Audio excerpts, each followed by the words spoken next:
تو اگر حضرت عمر فرات کے کنارے کتا مرنے کا رسپانسبل ہیں تو یزید ابن معاویہ کے دور کے اندر یہی واقعہ ہوا ہے نا، حسین ابن علی کی شہادت، تو وہ کوئی ذمہ دار نہیں ہے اسی فرات کے کنارے؟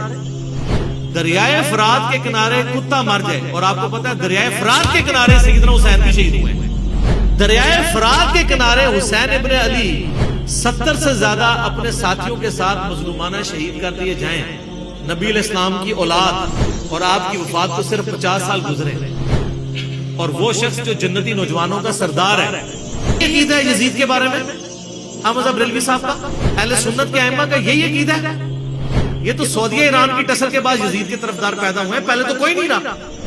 علی بھائی اگلا سوال ہے، اسی محرم الحرام 1441 ہجری میں بریلوی مکتبہ فکر کے مفتی اعظم پاکستان کی ایک ویڈیو منظر عام پر آئی ہے، جس میں انہوں نے واضح طور پر کہا ہے کہ یزید ابن معاویہ کا نہ تو قاتل حسین ہونا ثابت ہے اور نہ ہی قتل حسین علیہ السلام پہ راضی ہونے کا ثبوت ملتا ہے۔ اگر ایسا ہی ہے تو پھر محرم الحرام میں فضائل یزید بیان کرنے والے بھی درست ہیں۔ علی بھائی سے گزارش ہے کہ مفتی صاحب کی انجینئرنگ فرمائیں۔ شکریہ۔ میں نے اتنی انجینئرنگ کی ہوئی ہے، بار بار اس طرح کے سوال نہ ایڈ کیا کریں، میں نے ڈیٹیل کے ساتھ ان سارے ایشوز کو ریزالو کیا۔ پہلا تو ہمارا بنیادی اختلاف یزید کے ساتھ نہیں ہے، آل امیہ کے سسٹم کے ساتھ ہے جس کا نمائندہ یزید تھا۔ جب تک آپ سسٹم کو ڈیپ ڈگ نہیں کرتے اس وقت تک آپ کو یہ ایشو سمجھ نہیں آ سکتا۔ یہ مسئلہ کوئی ایک جنگ کا نہیں ہے، ایک پورے سسٹم کا ہے، پولیٹیکل سسٹم آف اسلام کو ڈیمیج کرنے کا، جو کہ سٹارٹ ہوا ہے سیدنا عثمان غنی رضی اللہ تعالیٰ عنہ کے دور کے اندر ان کے چند گورنروں کی اینٹی اسلامک ایکٹیویٹیز کی وجہ سے، جو بخاری مسلم میں رپورٹ ہوئی ہیں۔ رپورٹ تو پہلے کی ہوئی تھی، منظر عام پہ میں لے کے آیا۔ آپ کو تو یہ کہانی کرائی گئی تھی، ایک عبداللہ بن سبا تھا، 40,000 صحابہ کو ایک بندے نے اس کی مت مار دی، تو پھر تو سب سے بڑا بزرگ تو وہ ہوا کہ 40,000 صحابہ جو رسول اللہ کی تربیت یافتہ تھے، ایک بندے نے ان کی مت مار دی۔ تو رسول اللہ کی تربیت کی تربیت صلی اللہ علیہ وسلم یہ بالکل کہانی تھی، صرف آل امیہ کو چھپانا تھا۔ وہ تو جب میں نے بخاری مسلم سے حدیثیں سامنے لے کے آیا ہوں کہ حضرت عثمان غنی رضی اللہ تعالیٰ کے ساتھ صحابہ کا اختلاف کیا تھا، حضرت عثمان رضی اللہ تعالیٰ عنہ کی شخصیت اس کے سے زیرو سے ملٹیپلائی نہیں ہو جائے گی۔ اگر حضرت آدم علیہ السلام سے غلطی ہوئی ہے تو حضرت آدم کو ہم نے زیرو سے ملٹیپلائی نہیں کر دیا، ان کا مقام اپنی جگہ ہے، غلطی غلطی ہے۔ حضرت یوسف علیہ السلام کے بھائی حضرت یوسف کے بھی صحابہ ہیں، اپنے والد حضرت یعقوب کے بھی صحابہ ہیں، لیکن ان کی اس غلطی کو ہائی لائٹ کرنے سے نعوذ باللہ من ذالک یہ نہیں ہوا کہ وہ مطلب کافر ہو گئے۔ غلطی اپنی جگہ غلطی، اس کو ہائی لائٹ کرنا ہوگا، ورنہ آپ انصاف کا خون کریں گے، اور جب آپ انصاف کا خون کریں گے تو آپ پٹیں گے۔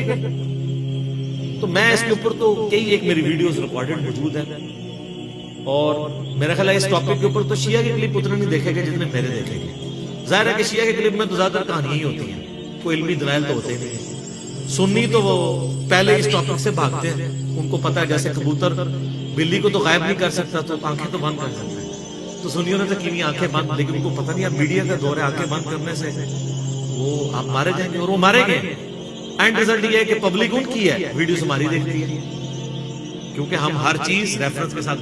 ایک طرف تو آپ سب کو یہ کہانی کرواتے ہیں کہ جی وہ سیدنا عمر نے فرمایا تھا کہ دریائے فرات کے کنارے اگر کتا بھی پیاسا مر جائے تو میں جواب دے ہوں، یہ کہانی کروائی گئی۔ دریائے فرات کے کنارے کتا مر جائے، اور آپ کو پتا ہے دریائے فرات کے کنارے سیدنا حسین بھی شہید ہوئے ہیں۔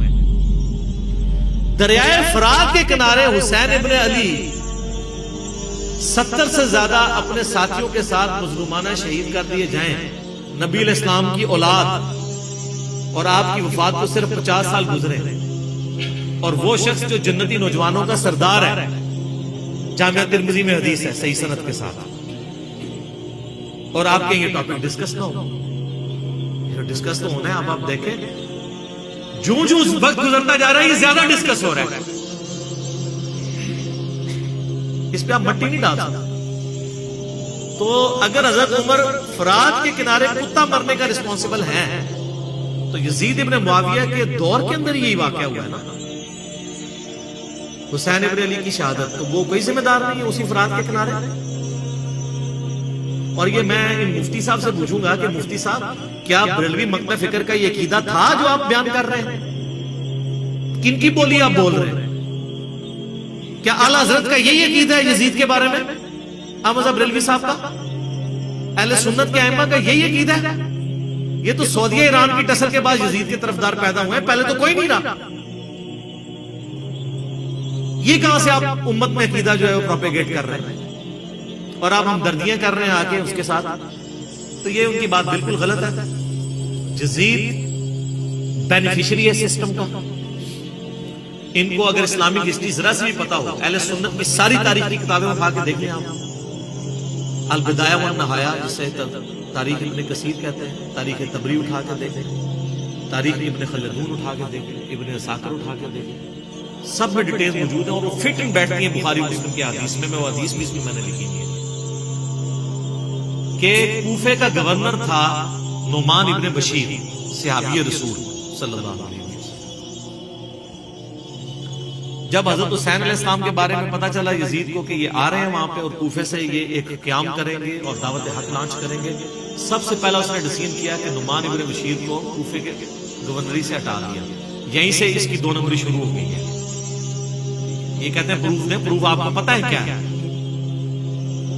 اس لیے کہ نعمان ابن بشیر صحابی تھے، ان کو پتا تھا حضرت حسین کے ساتھ میں کوئی نیگیٹو نہیں کر سکتا، تو نرم رویہ رکھتے تھے۔ اور عبید اللہ ابن زیاد کو اس نے بھیجا۔ عبید اللہ ابن زیاد ایک ظالم آدمی تھے۔ صحیح بخاری میں انٹرنیشنل نمبر کے مطابق 3748 نمبر حدیث ہے کہ حضرت حسین ابن علی کا سر کاٹ کر عبید اللہ ابن زیاد کے سامنے تشت میں لا کے پیش کیا گیا۔ استغفر اللہ کی لعنت ہو، تمام فرشتوں کی لعنت ہو، تمام لعنت کرنے والوں کی لعنت ہو جن لوگوں نے حسین ابن علی کو اس طریقے سے شہید کیا۔ یہ صحیح بخاری شریف ہے 3748 انٹرنیشنل نمبر کے مطابق، جس میں امام بخاری نے حسین کے ساتھ علیہ السلام لکھا ہے، اور آپ لوگوں کے پیٹ میں آج تک درد ہو رہی ہے۔ حسین ابن علی کا سر کاٹ کے سامنے رکھا گیا، اس نے کچھ کلام کیا تو حضرت انس بن مالک پاس کھڑے تھے، تڑپ اٹھے، انہوں نے کہا سب سے زیادہ رسول اللہ کے ہم شکل حسین ابن علی تھے۔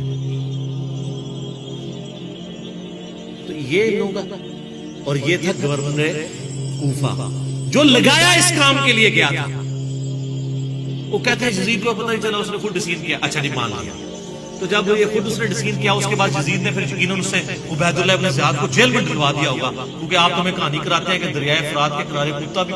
میں بتا رہا ہوں تاریخ اسلام میں جو باتیں ہیں نا آل امیہ کی بدماشیوں کو ہائی لائٹ کرتی ہیں، فٹ ان بیٹھتی ہیں بخاری مسلم۔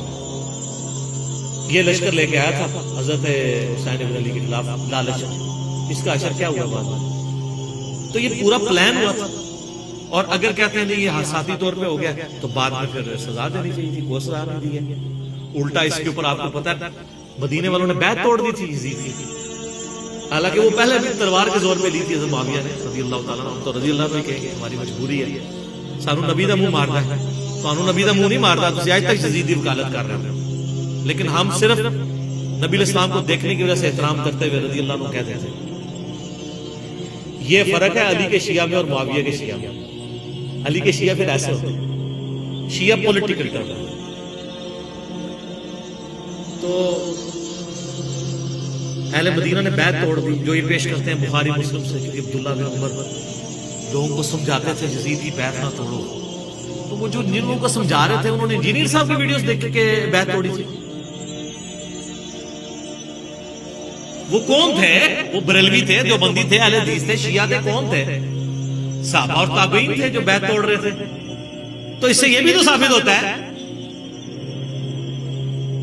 جس طرح آپ کہتے ہیں جی وہ پگڑی پہ مسا ہو جاتا ہے تو پھر جرابوں پہ بھی ہو جائے گا، کیونکہ پگڑی بھی کپڑے کی ہوتی ہے، جرابیں بھی کپڑے کی، تو اس سے پگڑی بھی تو ثابت ہوتی ہے۔ آپ تو ننگے سر نماز پڑھتے ہیں، آپ تو لال رومال رکھتے ہیں، تو پگڑی بھی تو ثابت ہوتی ہے۔ تو جو بیعت توڑ رہے تھے وہ کون تھے؟ صحابہ اور تابعین تھے۔ حضرت نے وہ ان کو روکتے تھے، اس لیے روکتے تھے کہ ان کو پتا تھا کہ جب یہ بیعت توڑیں گے تو ان کے ساتھ وہی کچھ ہوگا، اور اسی وجہ سے حضرت حسین کو بھی ابن عمر سمجھایا کرتے تھے۔ تو پھر جب وہ بیعت توڑی ہے تو اس نے مدینے کے اوپر چڑھائی کروا کے واقعہ ہرا ہوا، بخاری مسلم میں درجنوں حدیث ہے کس طرح قتل و غارت ہوا۔